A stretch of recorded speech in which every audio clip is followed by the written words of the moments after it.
नमस्कार, जय हिंद। आप सभी का स्वागत है। प्रीलिम्स 2024 हो चुका है और काफ़ी मंथन चल रहा होगा। आप काफ़ी दुविधा में भी हो सकते हैं, या जो लोग एकदम नए जुड़े हैं, जो लोग पहले से जुड़े हैं, सबके मन में कुछ कुछ विचार ज़रूर होगा। कट ऑफ क्या जाएगी, कट ऑफ नहीं जाएगी, मेरा होगा, मेरा नहीं होगा, बहुत कुछ चल रहा होगा।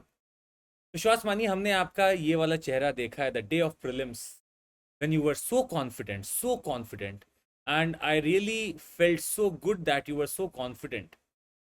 पर जब ये बातें बहुत उठने लगी कि अब क्या आगे करना है, ये प्रीलिम्स के पहले भी हमें पता था कि बहुत कुछ बदल सकता है उस दिन। डी डे इसीलिए बोला जाता है। पर आपको ये चीज़ कैसे लेनी है, ये आपके हाथ में डिपेंड करता है। अब हम आपको एक ऐसी जर्नी पे लेके चलना चाहेंगे। आप अगला 5 से 6 मिनट बस हमें दीजिएगा। अगले 5 से 6 मिनट में हम आपके सामने कुछ डिस्कशन करना चाहते हैं कि मेरा कितना नंबर है तो मैं क्या करूं, मेरा अगर नंबर कम है तो मैं क्या करूं, अगर मेरा नंबर बहुत ही ज़्यादा है तो मैं क्या करूं। आइए समझते हैं। और विश्वास मानिएगा, कट ऑफ की माया चालू हो चुकी है। कट ऑफ का बाजार बहुत गर्म था। जब जैसे ही लोग प्रीलिम्स दे के निकले, कट ऑफ 110 के आसपास लोग अपने खुद ही मन में सेट कर लिए। जैसे जैसे समय बीतता गया, अगले दिन तक ये कट ऑफ 100 के अंदर चला गया। फिलहाल कट ऑफ कहीं ना कहीं 95 के भी अंदर जाने की बात कर रहा है। पर फिलहाल हमारा रुझान इस पे नहीं है। हमारा रुझान है कि what we shall do in the coming few days, months etcetera. Let's find out. तो मेंस प्रिपरेशन करना है, या मुझे प्रीलिम्स में ही लग जाना है, या मैं फिर पीसीएस की तरफ देखूं, या मैं कुछ और देखूं। ये सवाल बहुत लोगों के मन में उठ रहा होगा। हमने डिवाइड करने की कोशिश की इस सेशन को। मान लीजिए हम ये अज्यूम करके चलते हैं कि आपका सी सैट नहीं होता है। मान लीजिए you are not qualifying CSAT. तो मेरा एक रास्ता तो बंद हो गया है कि मैं इस बार का मेंस दूंगा। ये रास्ता पहले ही खत्म हो चुका है। अब इस बार का मेंस वो लोग नहीं देंगे जो सी सैट क्वालिफाई नहीं कर पा रहे हैं। तो अब वो क्या करें जो इस साल मेंस नहीं देंगे। हम एक कैटेगरी में ये रखते हैं, नंबर 1। नंबर 2 वो कैटेगरी है जिस कैटेगरी में जो लोग 92 प्लस, 95 प्लस, 100 प्लस, 91 प्लस, मान लीजिए मतलब 90 के ऊपर है। आप ऐसा मान लीजिए more than 90 they have got, above 90 they have got. तो एक कैटेगरी में हम नंबर 2 उनको रखते हैं। नंबर 3 में हम उनको रखते हैं जिनका हो सकता है 85 प्लस है पर 90 से नीचे है। हो सकता है किन लोगों का 85 से भी नीचे होगा। ये हो सकता है, ये बहुत सारे ट्रेंड आ रहे हैं। तो इस ट्रेंड को अगर हम देखें तो हम सबसे पहले उन लोगों की बात करना चाहेंगे जिन लोगों का मान लीजिए 85 प्लस जा रहा है। मान लीजिए उनका हो सकता है 86 जा रहा हो, 87 जा रहा हो सकता है उनका एक दो क्वेश्चन सही हो जाए जब की आएगी यूपीएससी के, हो सकता है उनका 90 टच कर जाए, हो सकता है। और जिनका लेस देन 85 आ रहा है वो क्या करें, या फिर जिन लोगों का सी सैट ही नहीं हो रहा है वो क्या करें। तो ये अगर हम इसको 3 करते हैं, और ये मेरी तीनों, ये दोनों कैटेगरी मतलब 1 और 3 वालों को, एक कैटेगरी जिसमें सी सेट क्वालिफाई नहीं हो रहा है, एक कैटेगरी जिसमें मेरा जीएस में अच्छा नंबर आ रहा है 85 प्लस आ रहा है पर 90 से कम है, और एक मेरा लेस देन 85 है। हम इन लोगों की अभी बात कर रहे हैं और हम ये मान के चल रहे हैं कि इनका सी सेट क्वालिफाई हो चुका है। और मान लीजिए कुछ लोग का सी सेट क्वालिफाई अगर नहीं भी होता है तो हमें क्या करना है। सबसे पहली बात कि अगर आप क्वालिफाई इस बार नहीं करते हैं, if you don't qualify this time, अपने से एक सवाल पहले तो पूछ लीजिए। This question has to be asked to you, और ये पूरे जेन्युइननेस के साथ पूछेगा, पूरी डिसेंसी और पूरे जेन्युइननेस, ईमानदारी के साथ, कि क्या मैं, अगर मेरा नहीं होता, मान लीजिए अगर एक परसेंटेज चांस, हम बोले 1% आपका नहीं हुआ, तो क्या मैं अगले साल मतलब 2025 में इस एग्जाम को दूंगा या नहीं दूंगा। अगर आपके मन में सवाल क्लियर कि हाँ मुझे देना है, तो आप आगे सुनिए। अगर आपके मन में आ चुका है कि नहीं मुझे अगला एग्जाम नहीं देना है, 2025 का एग्जाम मुझे नहीं देना है, तो आप शायद इस सेशन को छोड़ भी सकते हैं। और आप, हमारे ख्याल से आप प्लान बी या प्लान सी जो आज तक सोचे हो आप पहले ही देख लीजिए। अगर आपके मन में है कि 2025 में मुझे एग्जाम नहीं देना है, तो आप प्लान बी या प्लान सी सोच सकते हैं। पर अगर आपको 2025 में एग्जाम देना है तो उसके बाद आप सुनिए एक और चीज हमारी। पहला क्वेश्चन कि हाँ मेरे अंदर जील है, मुझे देना है 2025 में भी, तो क्या मेरा सपोर्ट सिस्टम रेडी है, मतलब क्या मेरा फाइनेंशियली मैं इतना स्ट्रांग हूं। नंबर 2, क्या मेरी फैमिली मुझे सपोर्ट कर रही है।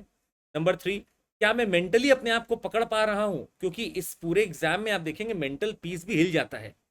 तो क्या मैं फाइनेंशियली स्ट्रांग हूं, फैमिली मुझे सपोर्ट कर रही है, और मेंटल पीस मेरा अभी भी है, मैं उतना स्ट्रांग हूं कि कर सकता हूं। अगर आपका जवाब यहाँ पे भी यस आता है तो आप आगे सुने। अगर आपका जवाब यहीं पे आता है नो, तो फिर आप वापस, हम आपको बोलेंगे कि आप प्लान बी या प्लान सी की तरफ अपने कदम को बढ़ा लें। ये क्या हो सकता है अभी डिस्कस करेंगे।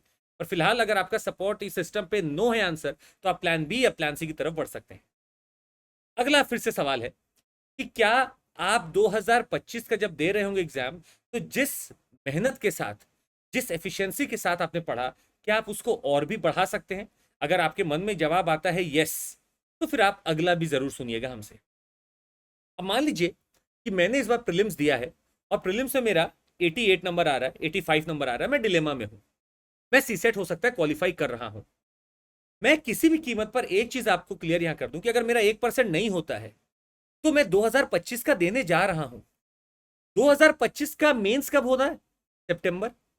सितंबर में होगा 2025 का मेंस, सितंबर में होगा। इसका मतलब है कि 2024 तक मुझे अपनी कुछ चीजों को तैयार रखना होगा, प्लस हो सकता है कि मैं अपनी तैयारी को और थोड़ा सा बढ़ाने के लिए अपने पीसीएस एग्जाम को भी चुनूंगा। मान लीजिए मुझे लगता है कि अभी फिलहाल मेरा दिमाग थोड़ा सा सेटल होने में समय लेगा और मैंने 85 पाया है, 86 पाया, जो कि एक अच्छा नंबर है, पर हो सकता है मेरा नहीं हुआ, तो मैं जरूर पीसीएस की तरफ भी अपने कदमों को बढ़ाऊंगा, मैं रुकूंगा नहीं।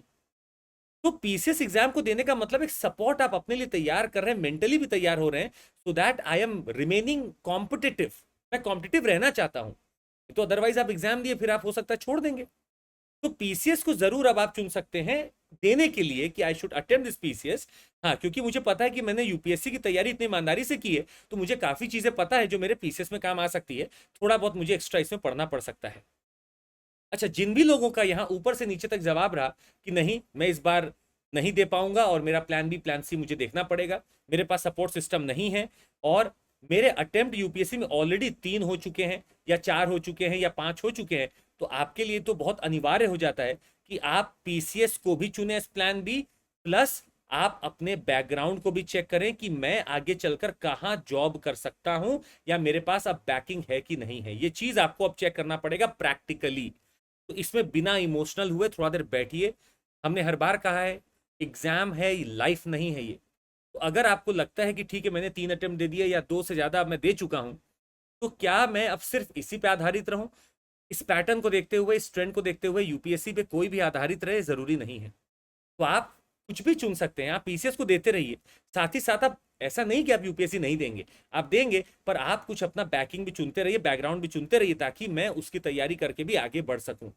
अब ये आपका प्राइवेट सेक्टर भी हो सकता है, गवर्नमेंट सेक्टर भी हो सकता है, बहुत सारे टेक्निकल वैकेंसीज आती रहती हैं, आप वो देख सकते हैं, पर आप कहीं ना कहीं अपना दिमाग यहाँ पे जरूर लगाना चालू करिएगा अगर आप 3 अटेम्प्ट दे चुके हैं तो। अगर आप नहीं दिए हैं और मेरा सपोर्ट सिस्टम रेडी है, आप रगड़ने की एकदम उम्मीद में है, तो आप जरूर यूपीएससी के साथ साथ बस पीसीएस देना चालू कर दीजिए, पर मेरा ध्यान यूपीएससी ही रहेगा। अच्छा, अब समझिएगा, मैंने एग्जाम दिया, मेरा 85 प्लस आया, या मान लीजिए मुझे पता इस बार मेरा नहीं होने वाला है, मेरा 75 आ रहा है मान लीजिए, तो भी मेरे मन का सवाल जो है कि 2025 में एम आई अटेम्प्टिंग और नॉट, उसका आंसर आता है यस, आई विल अटेम्प्ट, क्योंकि मैंने अभी तक 1 अटेम्प्ट दिया है, 2 अटेम्प्ट दिया है, मुझे तीसरा देना है मान लीजिए। तो मेरे पास एक सवाल फिर आता है कि अब मैं आने वाले दिनों में क्या करूं, व्हाट आफ्टर प्रीलिम्स। याद रखिएगा, प्रीलिम्स के बाद प्रीलिम्स की तैयारी चालू नहीं की जाती सर, प्रीलिम्स के बाद चालू होती है इस रण की, वो है मेंस। प्रीलिम्स के बाद प्रीलिम्स की क्या तैयारी करेंगे आप? आपको मेंस की तैयारी अब चालू कर देनी है। तो बहरहाल आपका हो ना हो ये अलग मुद्दा है, पर अगले कुछ महीने आप अपने आप को मेंस के प्रिपरेशन में लगाएंगे।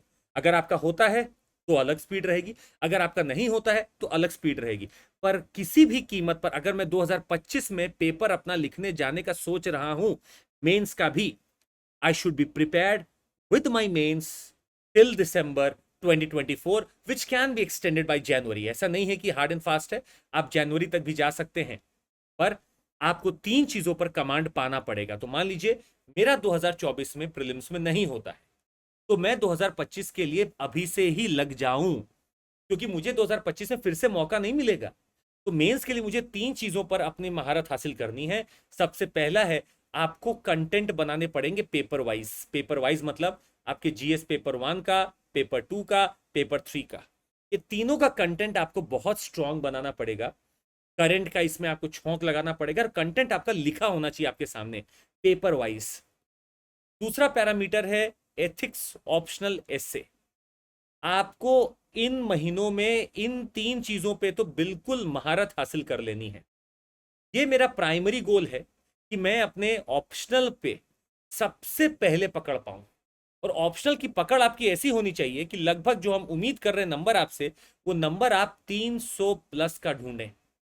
मैं जब एसए की बात कर रहा हूं तो मैं बात कर रहा हूं आपसे 150 के आसपास की। जब मैं एथिक्स की बात कर रहा हूं आपसे तो एक बहुत सम्मानजनक 130 प्लस की बात कर रहा हूं मैं आपसे। अगर मेरे पास पीटी इस बार नहीं हुआ तो हो सकता है मुझे एक बहुत बड़ा मौका दे रहा है, कोई भी पॉजिटिव एनर्जी आपको एक ऐसा मौका दे रही है जहां पे आप एसे, एथिक्स और ऑप्शनल अगले कुछ महीने में बिल्कुल तैयार करके रगड़ दीजिए।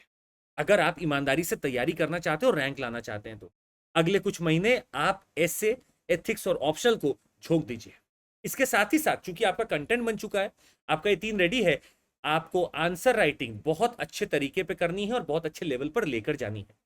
ये उनके लिए है जो 2024 में उनके मन में है कि मेरा शायद हो रहा है, शायद नहीं हो रहा है, हो जाएगा, नहीं हो जाएगा, वो जो डिलेमा वाले हैं ना, आपके दिमाग में तो कुछ भी हो, आपको कंटेंट तैयार करना चालू कर देना है, ऑप्शनल पे बैठ जाइए, ऐसे एथिक्स तैयार करिए, आंसर राइटिंग पे वर्क करना पड़ेगा। और हम चाहते हैं कि अगर आपका एक चांस मान लीजिए हो भी गया इस बार, तो आपके पास कुछ तैयार तो है ही। और अगर 1% नहीं भी हुआ, मान लीजिए आप मेंस में जाकर अच्छा नहीं कर पाए, तब भी तो आपको मेहनत करनी पड़ेगी। मान लीजिए आपने मेंस दिया और आपकी तैयारी बहुत अच्छी नहीं हो पाई, तो भी आप मेंस तो देंगे ही अगली बार का ना, तो आपको कुछ ना कुछ तो तैयार रखना ही पड़ेगा। तो मतलब दिसंबर 2024 तक या फिर जनवरी 2025 तक I want you to focus on mains examination, mains syllabus, mains का ऑप्शनल, एथिक्स, एसे, इस पे आपको फोकस करना ही पड़ेगा। ये उनके लिए है जिन्होंने अभी जवाब दिया कि हाँ शायद मेरा हो पाएगा या शायद मेरा नहीं हो पाएगा, पर मेरे अंदर जील है, मेरा सपोर्ट सिस्टम रेडी है और मैं रगड़ने की उम्मीद में हूं। मैं इसके साथ साथ पीसीएस का भी देखना चाहता हूं। अगर मेरा 3 अटेम्प्ट हो चुका है तो मैं चाहता हूं कि मैं बैकअप भी रखूं, मैं कोई प्राइवेट जॉब भी देखना चाहता हूं, उसके लिए भी मैं तैयारी कर रहा हूं। ये चीज आपको नॉलेज में रखनी होगी। अगर मान लीजिए आपने पहले ही अटेम्प्ट दिया है और आपको लगता है मेरा नहीं हुआ, तो कोई बड़ी बात नहीं है, आप सपोर्ट सिस्टम है अगर आपके पास रेडी, पैसा देने को तैयार है घर वाले, फैमिली आपकी पूरा सपोर्ट कर रही है, मेंटली आप स्ट्रांग है, तो आप बिल्कुल आप बेहतर तरीके से फिर से लग जाइए और ढूंढिए कि मेरी कमी कहाँ रह गई। अब इन सबको देखते हुए आपको अब लेकर चलते हैं हम अगले पे। जिन लोगों का 95 प्लस आ रहा है, जिन लोगों का भी 95 प्लस या फिर हम मानकर चलते हैं 92 प्लस आ रहा है, अब मानकर चलिए कि कहीं ना कहीं ये 95% चांस है कि आप इस बार का मेंस देंगे। अब 1-2 नंबर ऊपर नीचे हो जाए तो अलग बात है, पर अगर आपका 92 प्लस है तो आप मानकर चलिए कि आप ठीक ठाक नंबर पे हैं और आप कंफर्म दे रहे हैं। हो सकता है जिनका 86 है उनका भी हो सकता है, कोई बड़ी बात नहीं है, जिनका 88 है उनका भी हो सकता है। मतलब बहरहाल जो है, जो 90 प्लस है, 92 है, 95 है, वो अब एक चीज एकदम सुन लें, I want your optionals to be ready in another 2 months. आपको अगले 2 महीने में अपने ऑप्शनल को बिल्कुल फिनिश करना ही पड़ेगा। तो जो लोग 2024 में प्रीलिम्स के बाद बेहतर नंबर पे हैं, उनको तो ऑप्शनल अच्छा करना ही पड़ेगा। इसका मतलब है कि उनको ऑप्शनल का जो समय है, अगर मेरे पास टोटल टी समय है, तो इस टी का T/2 लगभग आप अपने ऑप्शनल को देंगे और बाकी जो समय बचता है आप अपने सब पेपर को दे सकते हैं, जीएस के प्लस एसए के, पर आपका आधा समय ऑप्शनल को जाएगा ही जाएगा।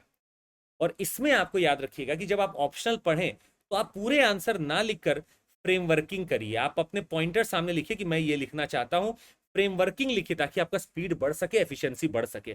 तो मैं पूरा आंसर ना लिखकर बस फ्रेमवर्किंग कर दूंगा, पॉइंटर्स लिख दूंगा, ताकि मुझे पता रहे कि मुझे क्या लिखना है क्या नहीं लिखना है। दूसरा, आपको हर सैटरडे ईमानदारी से एक एसे का थीम तैयार करना होगा। Every Saturday you have to prepare a theme of essay and you have to do frame working for essay every Saturday. तो जो थीम आप पढ़ें, जैसे आपने थीम पढ़ा साइंस एंड टेक्नोलॉजी का, तो आपको साइंस एंड टेक्नोलॉजी पर एक फ्रेमवर्क बनाकर एसे का लिखना होगा। अगर आपने विमेन का थीम पढ़ा है तो आपको लिखना पड़ेगा, एग्रीकल्चर का थीम पढ़ा है तो आपको फ्रेमवर्किंग करनी पड़ेगी। So I want every Saturday of yours to be dedicated to your theme frameworking. और रही बात मेरे एथिक्स की, डिपेंड करता है आपका कितना लगाव है एथिक्स की तरफ। अगर आप मुझे अपने संडेज भी दे दें, या संडे के साथ साथ मान लीजिए आप एक और दिन दे दें, फ्राइडे दे दें, फ्राइडे और संडे दे दें, तो भी आपके एथिक्स में 4 चांद लग सकता है। एथिक्स का बेहतर तरीका होता है कि आप एथिक्स के सारे कीवर्ड पर फ्रेमवर्किंग कर लें, आप इनके थिंकर्स पर फ्रेमवर्किंग कर लें, आप केस स्टडी का एक फॉर्मेट बना लें। अगर ये 3 चीजें आपने कर ली, मतलब थिंकर पे फ्रेमवर्किंग, कोटेशंस या फिलॉसफी पर फ्रेमवर्किंग, प्लस आपने एक फॉर्मेट बना लिया है अपने केस स्टडी का। ये 3-4 चीज अगर आपने कर ली है, आपको एथिक्स में 130 के नीचे कोई पकड़ेगा नहीं, बशर्ते आप लिखने की शैली जानते हो, आप बढ़िया परफॉर्म कर सकें। I want your 24 hours to be utilized with great optimum thing, with great efficiency, अगर आपको इस बार का मेंस निकालना है तो, क्योंकि समय बहुत कम है। और आपको हम बता दें, इसी बार लगभग कुछ ही दिनों में आप देखेंगे कि महीना खत्म होते होते आपके पास प्रीलिम्स का रिजल्ट आने लगेगा, धीरे धीरे खबरें आने लगेंगी कि प्रीलिम्स का रिजल्ट आ रहा है। तो जिनका भी 90 प्लस है, 90 प्लस है, वो बिल्कुल आंख बंद करके मेंस की तैयारी चालू कर दें इस बार के लिए। और जिनका मान लीजिए 89 भी है, 88 भी है, आपके पास भी ऑप्शन नहीं है। अगर आपका 85 भी है तो you don't have any other option, prelims के बाद प्रीलिम्स नहीं करना है, आपको मेंस ही करना है। तो आपका जो नंबर फिलहाल आ रहा हो और आपके पास मेरे आंसर्स हैं कि हाँ केस मेरे पास सपोर्ट सिस्टम बना हुआ है, मेरे पास पक्का जील है इस बार, तो आप एकदम लग जाइए। तो जो लोग इस बार नहीं भी देंगे मेंस, कम से कम वो कुछ चीजों को तैयार तो करें। हो सकता है आपका रिजल्ट आने के बाद थोड़ा स्पीड कम होगा, पर आपको फिर भी करना होगा। This has to be done. In all this you might be asking कि क्या लगता है हम लोग क्या कर रहे हैं। देखिए, हम आपके लिए क्वालिटी एनरिचमेंट प्रोग्राम लेकर आ रहे हैं जो मेंस के लिए चालू हो जाएगा। कुछ लोग पहले ही रजिस्टर कर चुके थे, कुछ लोग अभी कर सकते हैं, ये आप कर सकते हैं। प्लस यूट्यूब पे हम बहुत सारे सेशंस लेंगे जहाँ पे हम आपका कोशिश करेंगे कि एक बहुत बढ़िया आपको कंटेंट दे सके, because content is respected and original content would be respected. तो अगर आप ओरिजिनल कंटेंट देंगे तो आप बेहतर परफॉर्म करेंगे। साथ ही में आपको बता दें, आपको फ्रेमवर्किंग की कला आनी चाहिए, so that I can framework well and I can achieve my whatever things I want to do, कि आप अचीव कर सकें।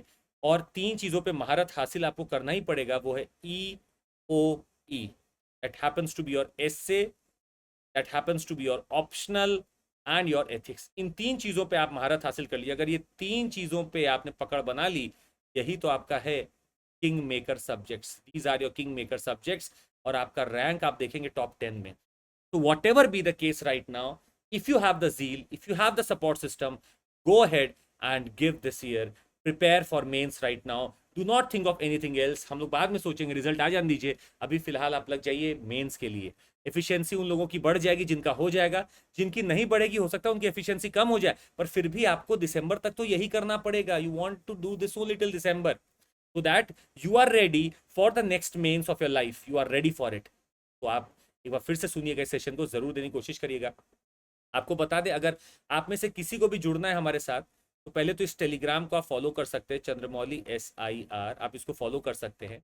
एंड CMC कोड लगाकर आप एक सब्सक्रिप्शन ले सकते हैं, so that you get our classes on the web और द प्लेटफॉर्म्स। बहुत सारी हमारी क्लासेस होती रहती है, आप देख सकते हैं। तो 24,999 में आपको ये ऑफर मिल रहा है, 24,999 में।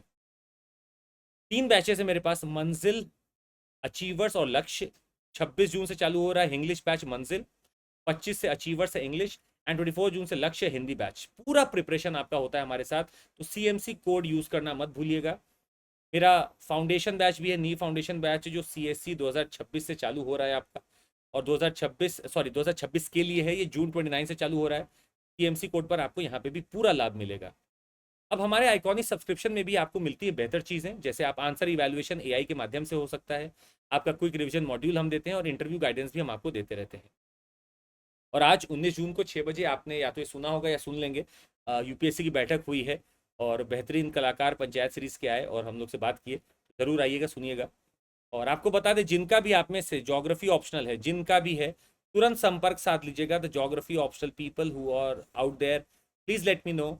आपको अगर ज्योग्राफी तैयार करनी है तो मिलकर करते हैं। आप ग्रुप पे जुड़ जाइए, चंद्रमौली SIR, और आपको वहाँ सारे अपडेट हम देते रहेंगे, बहुत चीज़ें आपको करते रहेंगे। तो चंद्रमौली SIR पे जुड़ जाइएगा। CMC कोड है, और आप ऑप्शनल का सब्सक्रिप्शन भी ले सकते हैं, अलग से ऑप्शनल का सब्सक्रिप्शन ले सकते हैं।